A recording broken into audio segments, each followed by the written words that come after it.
예. 이렇게 되네요. 아, 예. 지금 녹화하고 있습니다. 예. 네, 알겠습니다. 예. 다들 어떠셨어요? 이제 화면 하나 공유했습니다. 다들 어떠셨어요, 이번 주? 제, 저는 되게 재밌으면서도 좀 어려웠어요, 좀. 생각보다. 교수님이 쉽다고 하셔가지고 되게 쉬울 것 같다 생각하고 있었는데, 생각보다 어렵더라고요. 근데 저는 조금 그렇지. 사실은 재밌긴 한데, 또 저는 좀 쉽다고 생각이 들긴 그래요? 하던데, 예. 제가 오히려 어려웠네요. 진짜요? 어려우셨어요? 전 그림이 진짜 많아서 좋긴 하더라고요. 맞아요. 되게 생각을 너무 많이 하면서 읽어가지고. 저는 생각을 안 하고 읽었어요. 어떻게 보면 디자인 공부를 한 사람이 기존에 있는 디자인의 관점하고 서로 부딪히는 면이 있어서 더 어려울 수도 있었던 것 같아요. 근데 이제 디자인을 처음 접하시는 분들은 어떻게 보면 굉장히 새로운, 이 새로운 분야네라고 생각하면서 보실 수도 있었던 것 같고요. 저도 그렇게 생각했습니다. 그러면 먼저 원주님이 이 스페큘러티브 디자인에 대해서 어떻게 보였는지 그게 너무 궁금해요. 아예 디자인 백그라운드가 없는 입장에서. 그렇죠. 이게 근데 뭐 이게 뭐 이 서문을 보니까 이게 스페큘러티브 디자인 되게 조금 이게 그 뜻인가? 이게 부재가 모든 것을 사변하기, 모든 것을 이제 생각해 본다는 그 뜻인 것 같던데,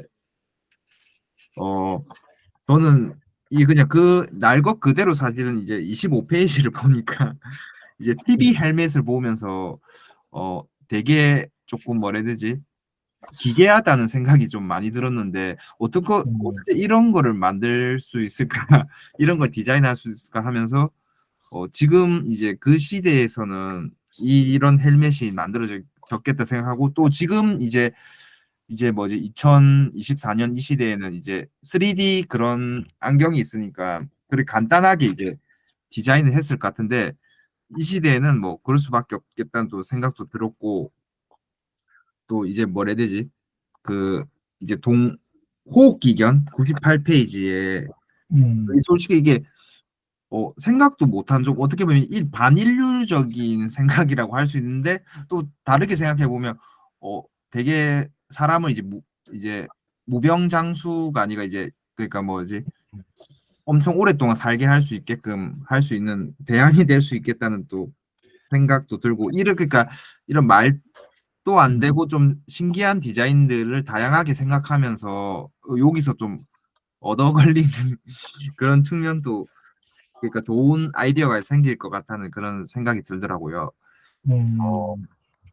그래서 조금 되게 좀 기괴한 것들이 많았어요. 그러니까 이런 인체 장기를 이용해서 그렇게 좀 디자인한 걸 보고 좀 징그럽다고 좀 생각도 들었고, 또 이제 마지막에 이제 좀 되게 직설적인 건데 이제 216페이지 이제 수렵 채집가 해가지고 사람 몸에다가 이제 뭐 이상한 깔때기 같은 거를 달아가지고 그런 호흡을 뭐 하는 그런 거를 하면서 되게 기괴하면서도 되게 조금 뭔가 좋은 아이디어인 것 같다는 생각이 들더라고요. 예.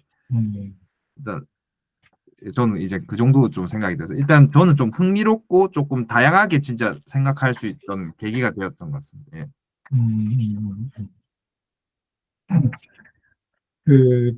나는 우리가 예를 들어서 이제 현대 미술에 관련된 그 책들을 보면 우리가 이제 현대 미술에 대해서 너무나 조금만 알고 있구나라는 것을 다시 한번 깨닫게 되거든요. 현대 미술이 어떻게 흘러가고 있는지를.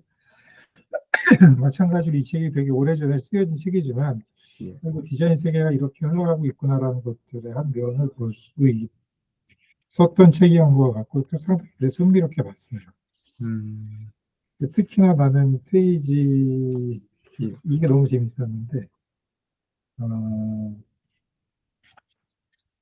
몇 페이지죠?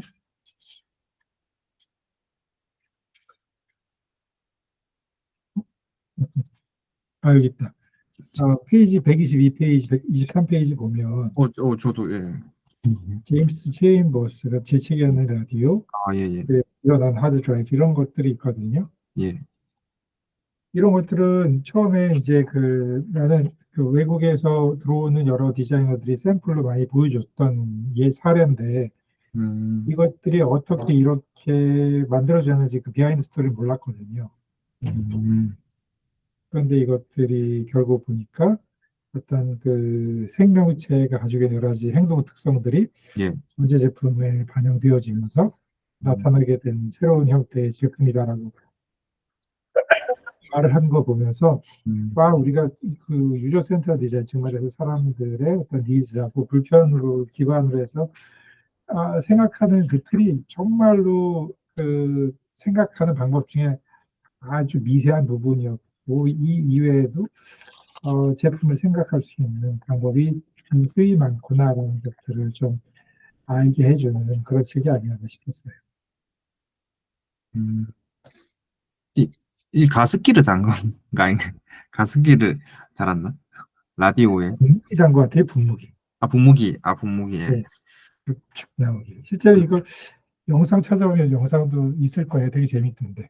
그러니까 이게 제가 한번 직관적인 찾아볼게요. 그런. 네, 되게 직관적인. 그리고 왜 이 생각을 못했을까, 뭐 이런 생각이 드는. 맞습니다. 저도 그래 생각했습니다. 예. 왠지 123페이지를 말하실 것 같아서 저도 얘기하려는 같은 페이지를 펴고 있었습니다. 그렇죠. 이거 되게 재밌었던 것 같아요. 진호님은 어땠어요? 저도 되게 너무 재밌게 봤고, 그 교수님 말씀에 전부 다 저도 되게 공감을 해요.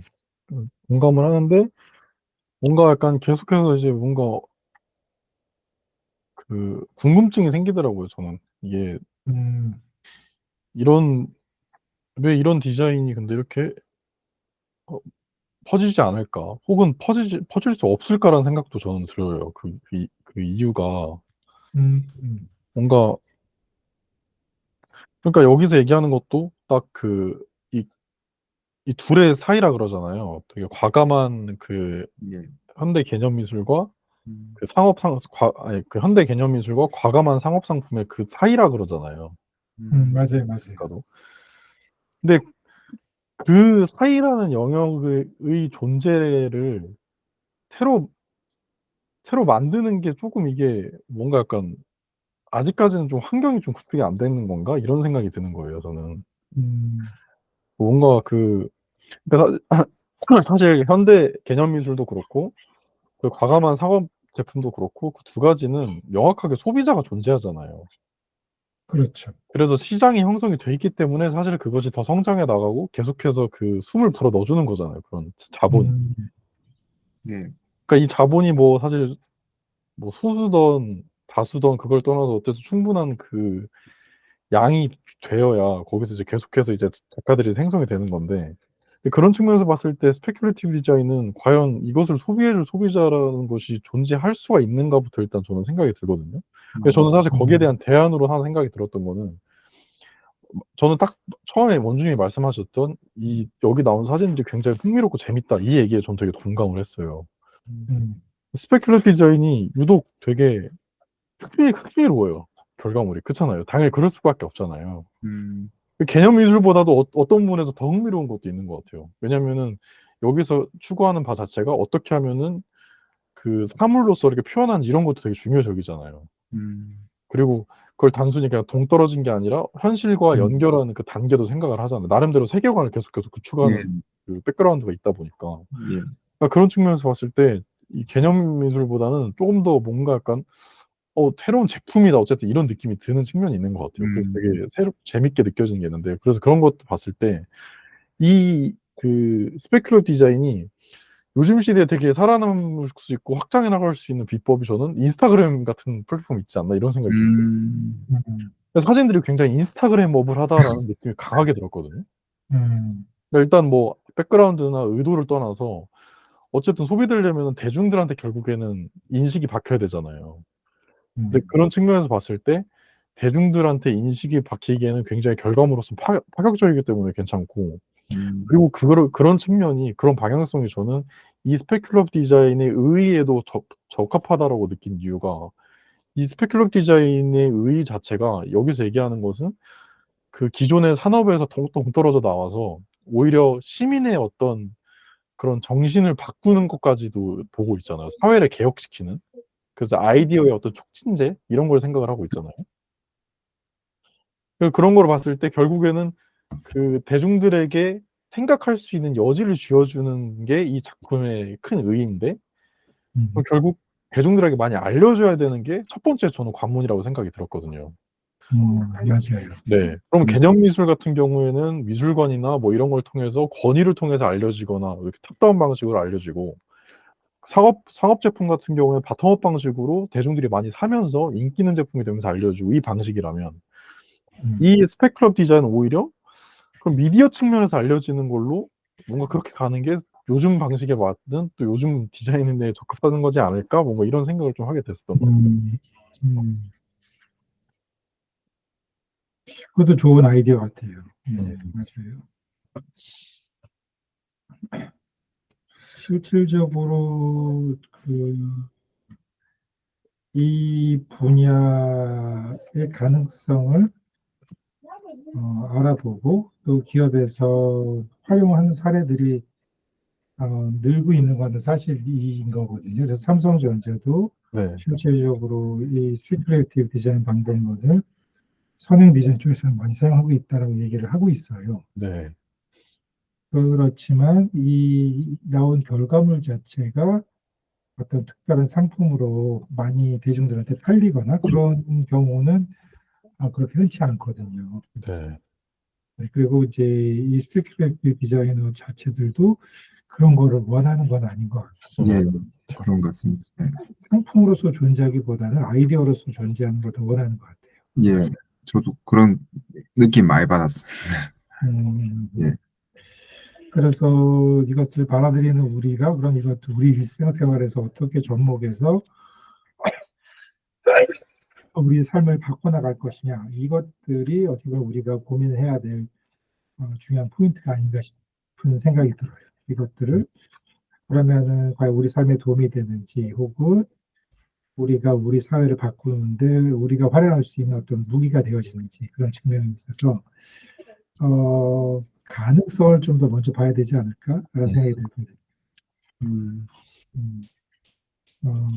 예를 들어서 여기서 나온 것 중에 나는 그 여러 가지 이제 방법론들을 제시해 줬는데 네. 방법론 중에 하나가 What if라는 방법론을 우리는 썼다 이런 얘기를 많이 네. 하고 있어요. 네.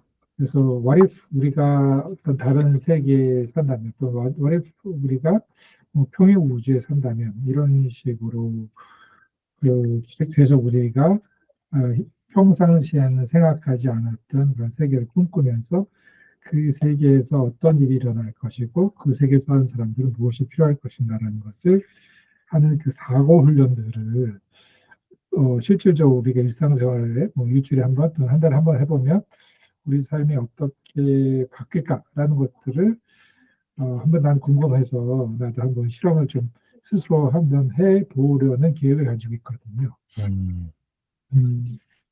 그런 식으로 이것도 재밌다 하고 재밌는 분야네 하고 넘어가면 실질적으로 우리 삶에 직접적인 변화를 일으키기에는 좀 더 멀리 있는 개념이 아닌가 아이디어가 아닌가라는 생각이 좀 많이 들어서 나는 내가 그 개발하고 있는 캐릭터를 조금 세계관하고 결합시켜서 발전시켜 볼 생각이에요. 네, 그래서 여태까지 캐릭터는 그냥 조형적으로만 또는 미학적으로만 개발했는데 이제는 스토리를 좀 입혀야겠죠. 그런 단계를 나는 준비를 하고 있습니다. 그래서 여러분들도 마찬가지로 만약에 이것들이 관심이 있다고 한다면 뭔가 조금 그 방법론들 중에 하나를 조금 잡아서 그걸 좀 딥하게 한번 일상생활에 적용해보고 그때의 나온 아이디어를 이렇게 기록해보는 것도 상당히 도움이 되지 않을까? 난 그렇게 생각이 들어요.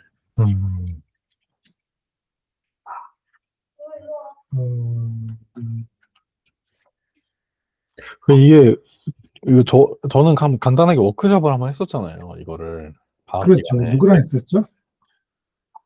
그 ICA랑 그때 했었어요. 아이씨, 맞아요. 네. 그래서 저는 이것에 대해서 이제 어느 정도 감은 있는데, 근데 이제 그런 제가 그걸 해봤을 때 되게 장점이 저도 되게 분명했다고 느꼈어요. 분명했다고 느꼈는데, 근데 이게 되게 쉽진 않은 작업인 것 같더라고요. 그렇죠. 이게 그렇죠. 쉽지 않은 이유가 뭐 상상력 이런 것보다도 일단 기본적으로 허구의 세계에 사실 제품을 디자인하려는 거잖아요. 그렇죠. 네. 그러다 보니까 제가 느낀 거는 제품을 디자인하는 시간보다도 허구의 세계를 상상해내는 시간이 훨씬 오래 걸리더라고요. 더 어렵고. 맞아요. 맞아요. 네. 예, 그런 것 같아요. 네. 그래서 그러다 보니까 그런 이 프로세스 자체가 기본적으로 뭔가 꾸준히 하기에는 상당히 접근성이 떨어진다라고밖에 생각이 안 들더라고요. 그래서 그런 거. 네. 그래서 정말 말 그대로 그 삼성 같은 대기업에서 선행 연구기관에서 하기에는 충분히 좋은 프로세스고 도움이 되지만 개인 차원에서 이거를 추구하기에는 어려움이 좀 크다라는 생각이 들더라고요. 그리고 그때 조별로 했잖아요. 그렇죠. 그렇죠. 왜 조별로 하는지도 많이 그래서 이해가 가더라고요. 그 프로세스를 따라가 보니까. 네. 그런 생각이 조금 들기는 해요. 그래서 좋은 지적인 것 같아요. 네. 그래서 저는 오히려 뭔가 이거를 실질적으로 실행하는 것은 접근성이 떨어져서 사실 한두 번은 마음 먹고 할 수 있어도 꾸준히 하긴 되게 어렵잖아요. 그러다 보면 자연스럽게. 그렇죠. 그렇죠. 그래서 저는 오히려 드는 생각이 오히려 이 책이 저에게 주는 의의는 그 사고의 방향성인 것 같아요.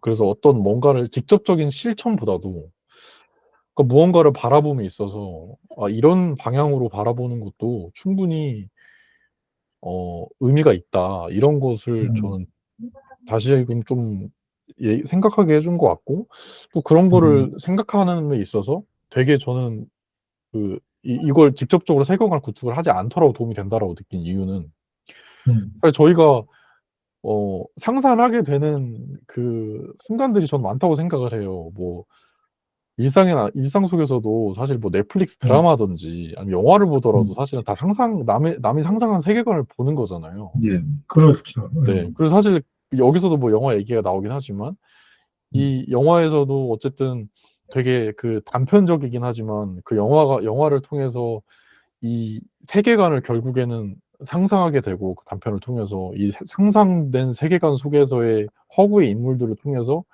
이 속의 서사를 느끼는 거잖아요, 저희가.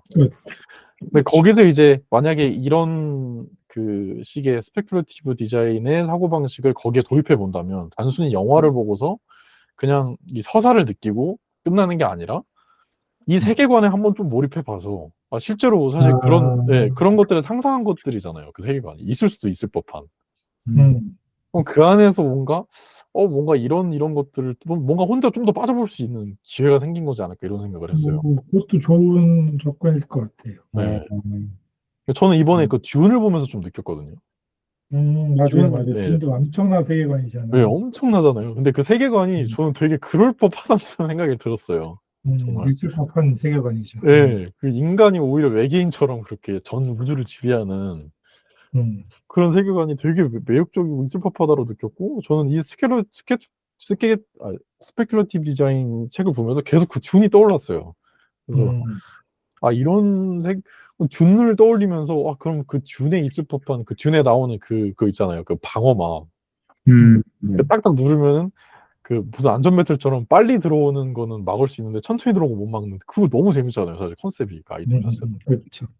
근데 뭐 그런 것처럼 뭔가 그런 세계에서는 어떤 사람들이 어떻게 생활하고 그 어떤 걸 필요로 할까 뭐 이런 것들이 뭔가 상상하게 되더라고요. 자연스럽게. 더 나아가서. 네, 그래서 어쨌든 뭔가 그런 하나의 어떤 사고의 틀을 좀 쥐어주는 책이지 않았나 이런 생각이 들었어요.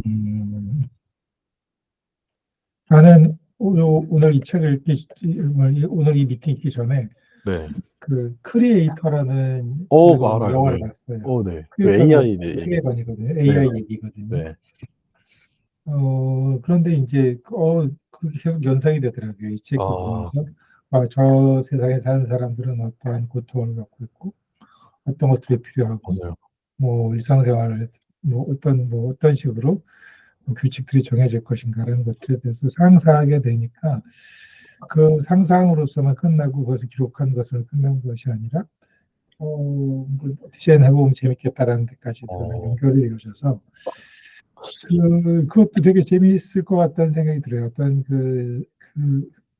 FSF를 하나 잡고 거기에 세계관을 바탕으로 해서 나름대로의 세계관을 또 구축해보는 연습을 하는 것도 재미있는 워크숍이 될 것 같다는 생각이 드네요. 어, 음, 제가 지금 갑자기 떠오른 사례인데, 음. 이 스페큘레이티브 디자인이 실제로 영향을 끼친 그런 좋은 사례가 지금 떠올랐거든요.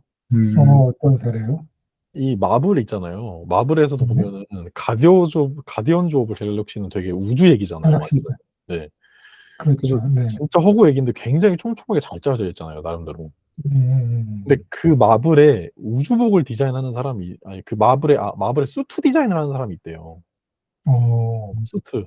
그 수트 되게 다양하잖아요, 거기 보면은. 그렇죠. 네. 그거를 디자인하는 사람이 있는데, 그 사람이 실제로 지금 나사의 우주복 디자이너라고 하더라고요. 근데 어, 그래서 나사의 우주복 디자인이 굉장히 마블스러워요. 보면은. 되게 이뻐요. 되게 독특하고 이쁘거든요. 근데 어쨌든 저는 그게 되게 스페큘레이티브 디자인이 되게 잘 결합된 사례지 않나 이런 생각을 해요.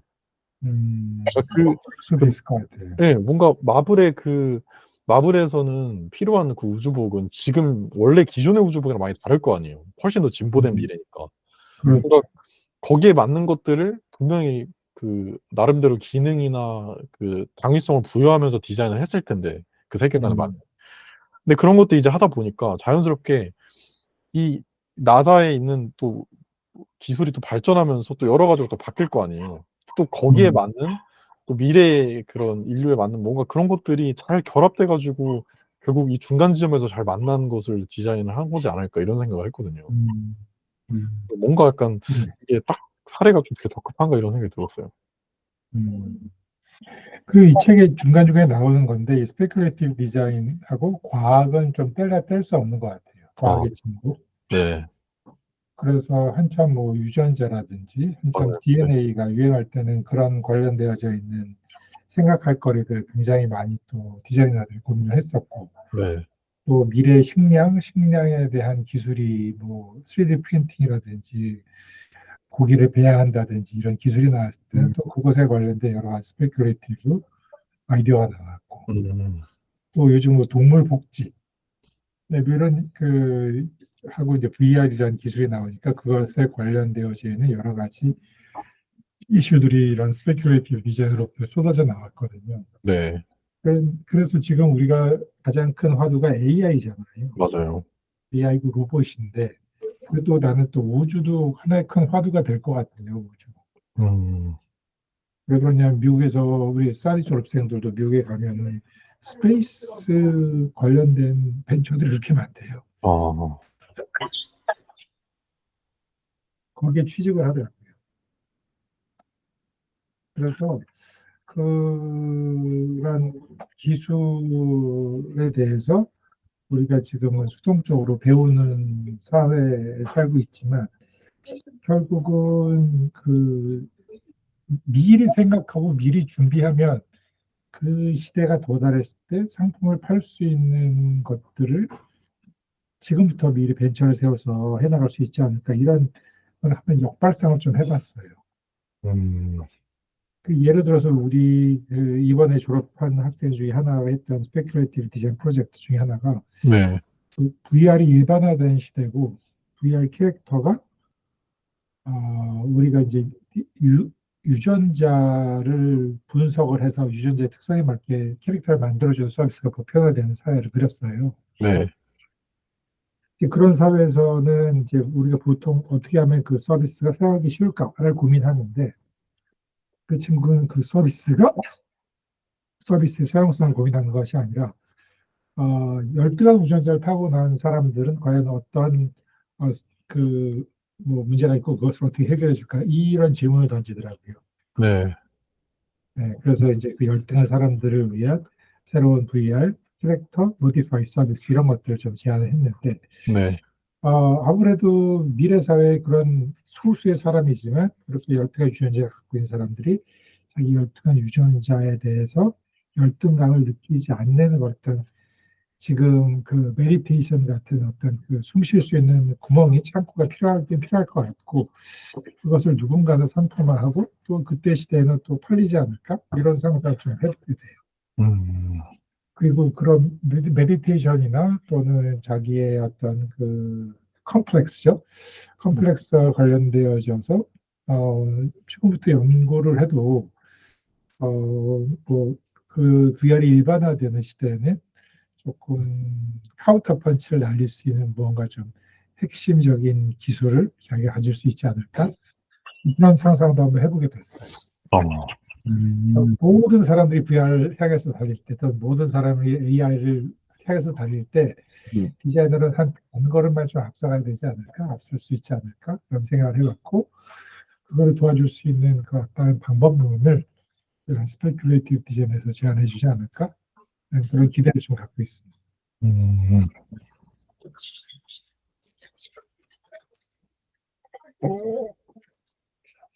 시간이 이거 예. 근데 스페큘러티브 디자인이 이게 디자인의 한 영역인 거죠. 저 읽고 나서도 잘 이게 디자인 방법론의 하나인 거죠. 이게 책 이름 스페큘러티브 디자인 뜬금없긴 한데. 그렇게 봐야죠. 아, 스페큘레이티브 디자인 요즘 방법론으로 많이 보는 것 같아요. 아, 네. 사조라고 그러나요? 사조? 예, 예, 예를 들어서 뭐 르네상스, 뭐 예. 고전주의, 또는 음, 인상파 이런 것 중에 하나라고 저는 봅니다. 예. 입체주의 이런 식으로. 그러네. 이게 이 좀 개념적이 아까 전에 그 이제 뭐지 재채기 하는 라디오처럼 이제 너무 좀 어렵게 개념을 풀어서 하는 것보다는 조금 이제 직관적이게 저는 이제 건축을 예전에 배웠을 때 그 안다 다다오 그 빛 관련된 그 건물이 되게 그러니까 건물 개념도 하면서 또 직관적인 내용이어서 조금 좀 잘 받아들여지더라고요. 이해가 되더라고요. 그래서 그렇죠, 그렇죠. 예, 좀 그렇더라고요. 예. 그래서 좀 스페큘러 디자인이 조금 직관적인 개념에서 디자인을 좀 어렵게 해석하지 않는 것 같아서 좀 좋아 보이더라고요. 예. 네, 맞아요. 그런 게 중요한 포인트가 있는데 기술이 솔직히 어렵잖아요. 기술 어렵죠. 새로운 기술들만. 근데 그 기술을 굉장히 직관적으로 쉽게 이해할 수 있도록 만들어주는 게 또 스페큘레이티브 디자인의 하나의 영역이 아닌가 싶어요. 음, 그 기술이 일상생활에 들어왔을 때 이 모습을 보여주는 거죠, 직관적으로.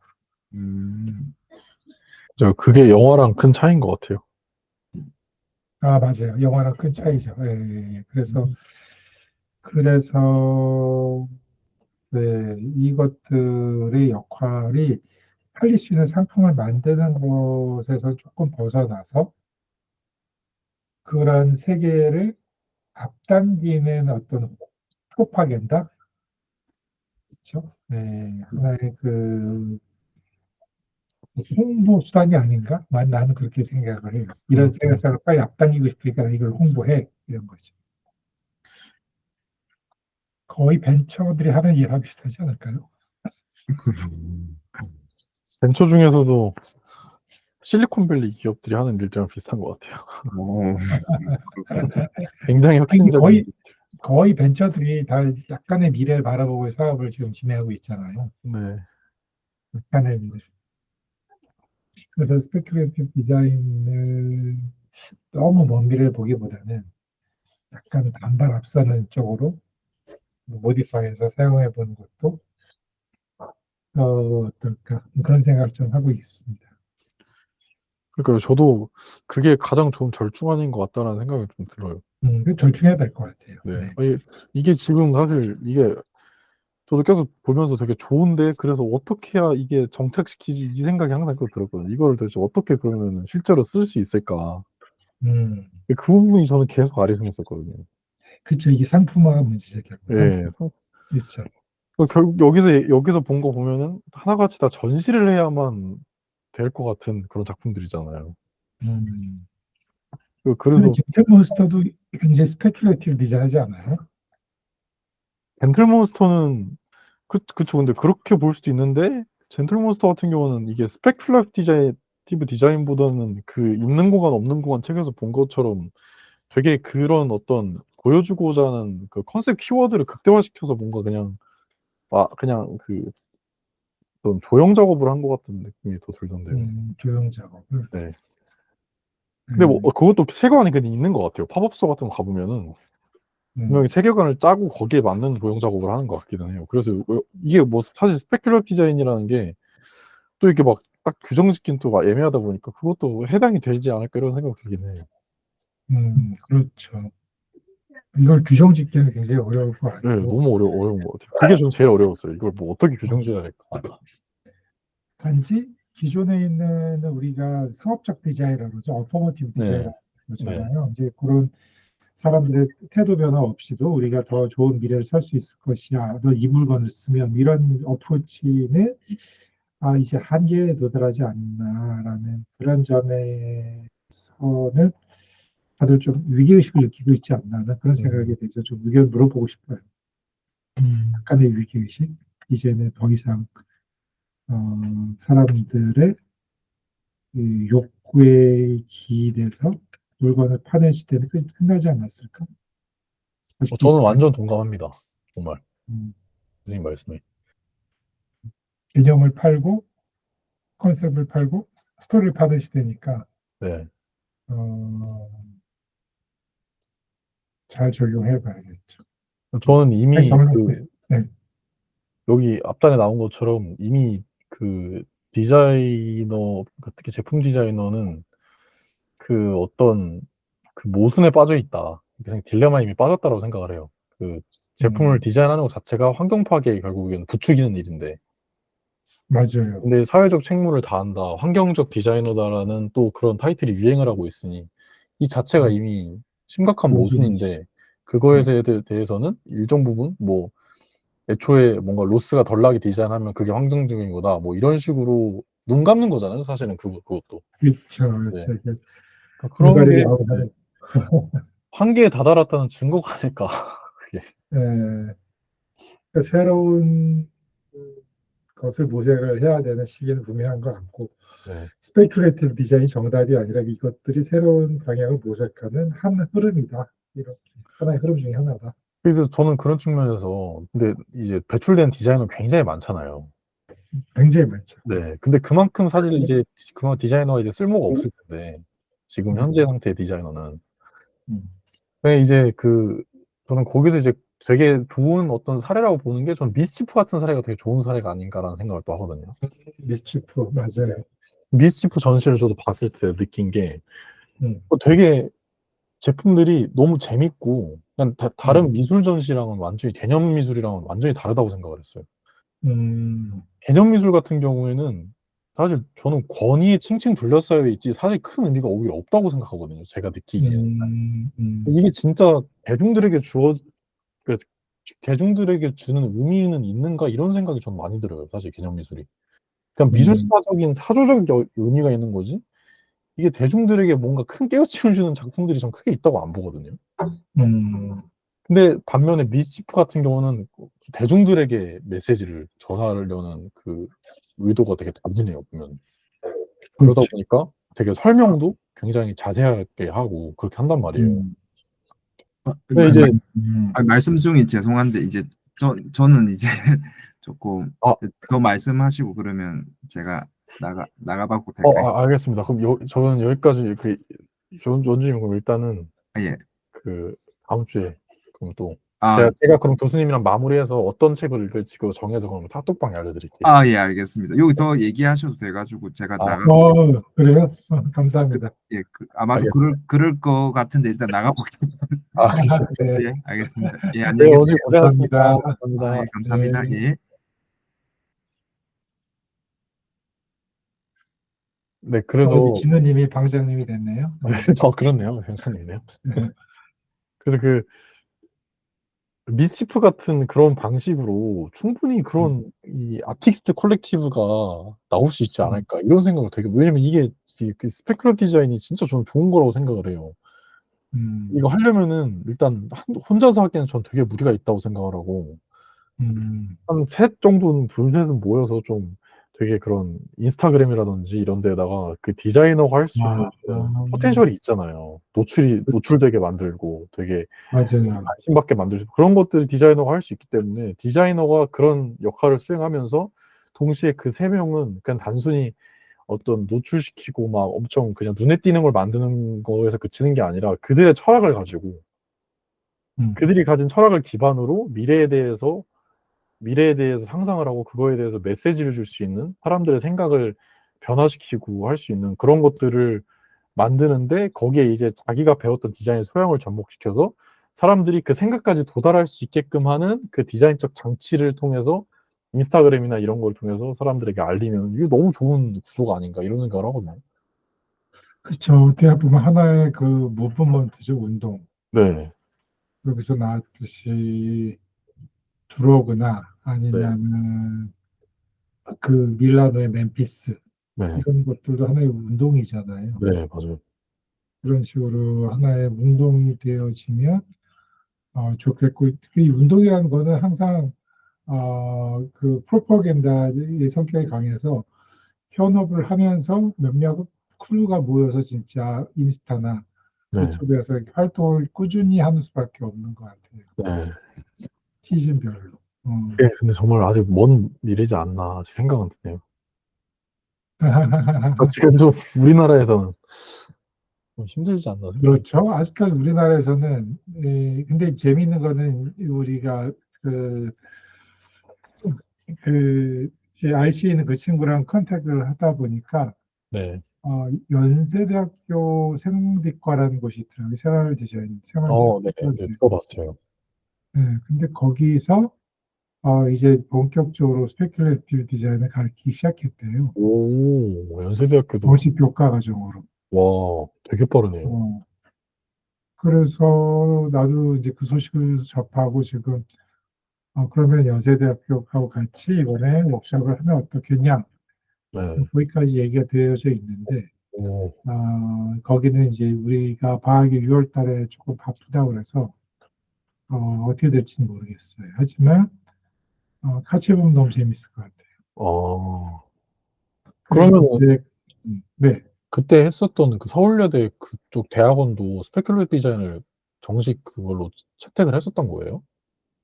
아니요. 아직까지 스페큘레이티브 디자인 정식으로 아, 채택한 학교는 연세대학교밖에 없는 것 같아요. 아, 한국대학교 조금 학군이 있는 것 같아요. 아, 디자인 교과, 왜 그러면 졸전을 보면 스페큘레이티브 디자인이라는 타이틀을 걸고 졸작들이 많이 나오고 있어요, 지금. 그래서 어떻게 보면은 학교에서 먼저 시작된다라는 것은 그리고 젊은 친구들이 많이 관심을 가진다는 것은 그렇게 멀지 않는 미래에 그럴 수도 이것들이 있겠네요. 조금 일상적인 디자인 액티비티로 또는 디자이너가 사용해야 될 프로세스 중에 하나로 음, 자리매김할 수 있지 않을까? 뭐 이런 가능성을 보여주지 않나 싶어요. 진짜 그렇다고 하니까 되게 놀랍네요. 몰랐는데. 음, 위에도 그래서 그렇게 변화가 있으면 네, 바뀌니까. 맞아요. 그 학생들 사이에서도 인스타그램업을 하잖아요, 이거. 맞아요. 그러니까 이것들 선정을 하려고 하는 여러 가지 시도들이 있는 것 같고, 이건 내가 처음에 사디에서 그 아두이노나 네. 아니면 뭐 이런 그 컴퓨테이셔널 디자인을처럼 도입했을 때 분위기랑 되게 비슷한 거예요. 아, 막 이제 태동하던 시기에는 아무도 잘 몰랐는데 지금은 학생들한테 가장 인기 있는 교과목 중에 하나가 됐잖아요. 네. 한 15년 걸렸어요, 15년. 와, 진짜 대단하시. 근데 내 감의 느낌에 이것도 한 10년 정도 되면 가장 메인으로 자리 잡는 프로세스가 되지 않을까. 음, 어떤 생각의 구조가 되지 않을까 싶고, 이제 진호는 이미 사업의 세계에 진출했고, 앞으로 10년 동안 또는 그 이상 사업을 계속할 사람이잖아요. 네. 그렇다면 어떤 철학적인 근간을 조금 마련해 두는 것도 나쁘진 않을 것 같아요.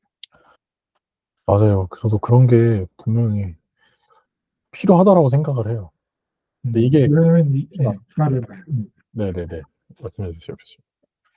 아니 우리가 이제 마케팅을 공부하는 거 되게 좋은데 네, 그 마케팅에서도 계속 하는 얘기가 결국은 커뮤니티 얘기를 되게 많이 하는 맞아요. 네, 되게 많이 하죠. 연대를 하라는 얘기를 많이 하고 네, 연대를 하기 위해서는 그 뭔가 좀 핵심 세계관이 필요하긴 할 것 같아요. 분명히 이거 맞는 것 같아요. 저도. 음. 그래서 물론 이제 그 사회 친화적이고 뭐 환경 친화적인 게 트렌드지만 맞아요. 그것이 어떻게 새로운 세계관은 아니거든요. 맞아요. 생각은 아니죠.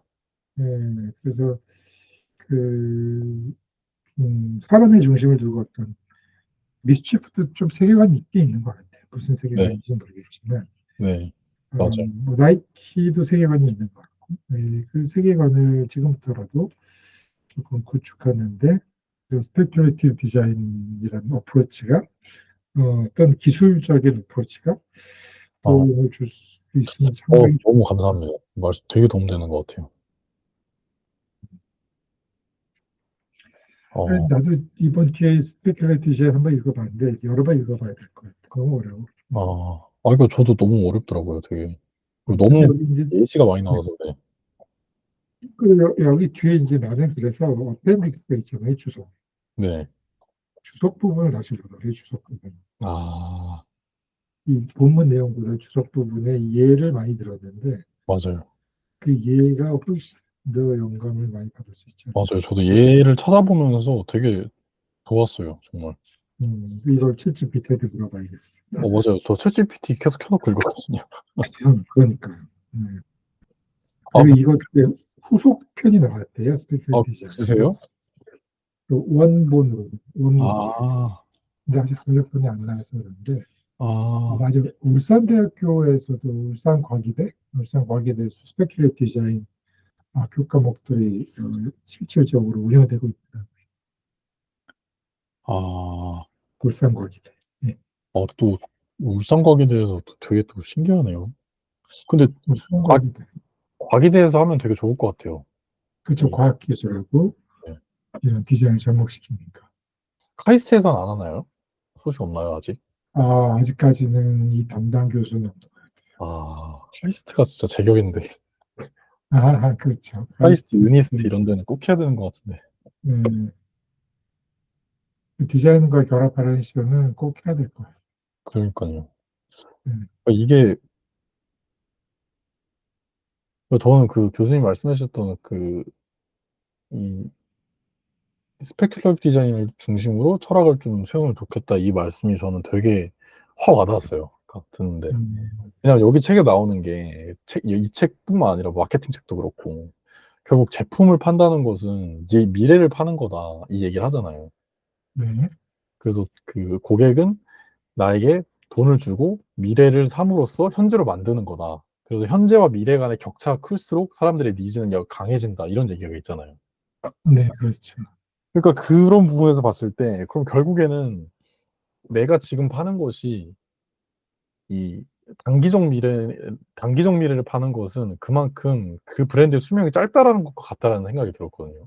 네, 그래서 그런 측면에서 봤을 때 내가 추구하고자 하는 이 사업이라는 행위를 통해서 추구하고자 하는 그 크고 긴 미래에는 무엇인지가 정해져 있어야 결국 그 중간중간에 있는 짧은 미래들이 상품물이나 컨텐츠로서 나올 수 있는 거고 사람들은 그것들을 일관되게 추구하는 걸 보면서 이 브랜드를 따르는 것이 아닌가 이런 생각이 또 들면서 이 내가 추구하는 미래라는 게 결국에는 그게 철학인 거잖아요.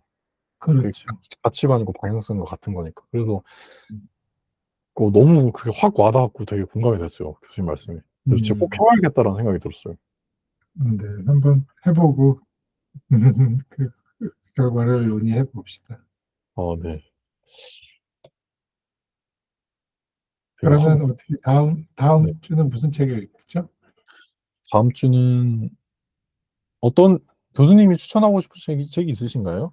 저번 주에 제가 추천했던 책 저는 그거를 그 정도거든요.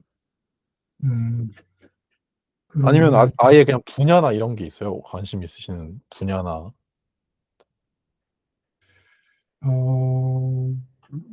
글쎄, 나는 요즘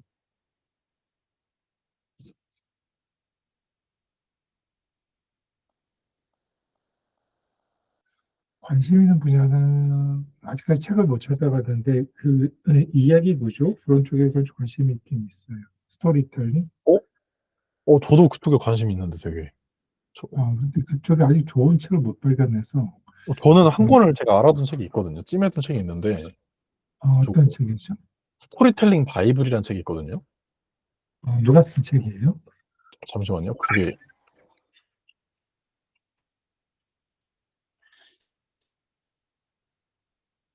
이게 데니얼 조슈아 루빈이라는 사람인데 네. 이 사람은 그 글쓰기 스튜디오 운영하는 사람이거든요. 음, 그래서 되게 뭐 작가 이런 사람인데 네. 근데 이 책이 정말 후기가 좋더라고요. 그래요. 네, 후기가 극찬이에요, 극찬. 진짜 말 그대로 바이블이다. 그러면 혹시 카톡창에 공유해 줄 수 있어요? 아, 네, 잠시만요. 예스24로 링크 드릴게요. 네.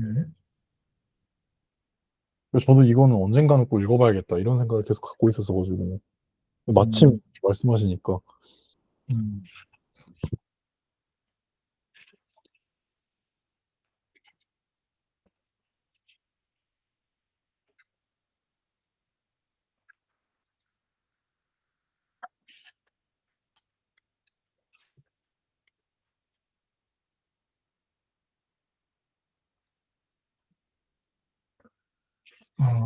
잘 나가는 이야기는 난다를 좋은 것 같아요. 그쵸. 이 책 한번 볼까요? 저는 너무 데니얼 조슈아. 좋아요, 좋아요.